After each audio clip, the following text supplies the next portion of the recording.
Welcome to Dr. Masiyiwa. In today's discussion, we explore one of the most fascinating questions in philosophy, law, and human morality. What is the right thing to do when every available choice seems wrong? Imagine a runaway trolley speeding down a railway track. Ahead are 5 workers who will almost certainly be killed if the trolley continues on its path. You have the ability to divert the trolley onto another track, but there is one worker standing there. By changing direction, you would save 5 lives but knowingly cause the death of one person. What would you do? This simple scenario introduces a powerful debate about justice, morality, and human decision-making.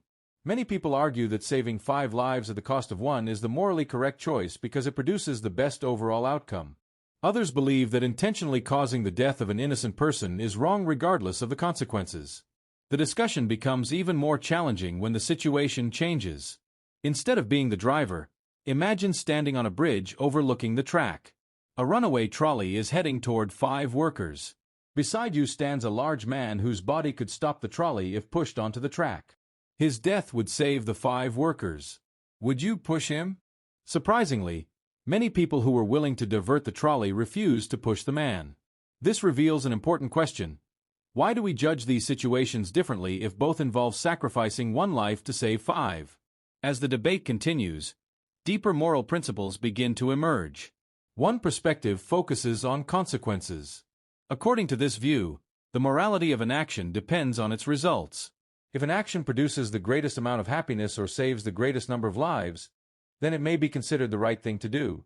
Another perspective focuses on duties, rights, and moral rules. Supporters of this view argue that some actions are inherently wrong, regardless of the benefits they may produce.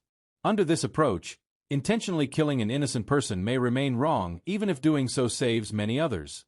These competing ideas have shaped centuries of philosophical debate and continue to influence modern discussions about law, politics, public policy, healthcare, free speech, equality, and human rights. The lecture then introduces a real-life case from 19th-century Britain involving 4 shipwreck survivors stranded at sea. After weeks without food or water, 3 sailors killed and ate the weakest member of their group, a 17-year-old cabin boy named Richard Parker, believing it was the only way to survive.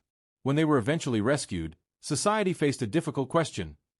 Were their actions morally justified because they saved 3 lives, or was it still murder regardless of the circumstances? Supporters of the sailors argued that necessity forced their hand. Critics insisted that no circumstance gives one person the right to decide that another must die. Others suggested that consent or a fair lottery might have changed the moral calculation. These debates raise profound questions that remain relevant today. Does survival justify actions that would otherwise be condemned? Are there moral limits that should never be crossed? Does consent make an otherwise wrong action acceptable? And should we judge actions by their consequences or by the principles behind them? Throughout this journey, we encounter the ideas of some of history's greatest thinkers, including Jeremy Bentham, John Stuart Mill, Immanuel Kant, Aristotle, and John Locke. Their ideas challenge us to examine our assumptions about justice, freedom, responsibility, and the value of human life. Rather than providing easy answers, philosophy pushes us to question what we believe and why we believe it.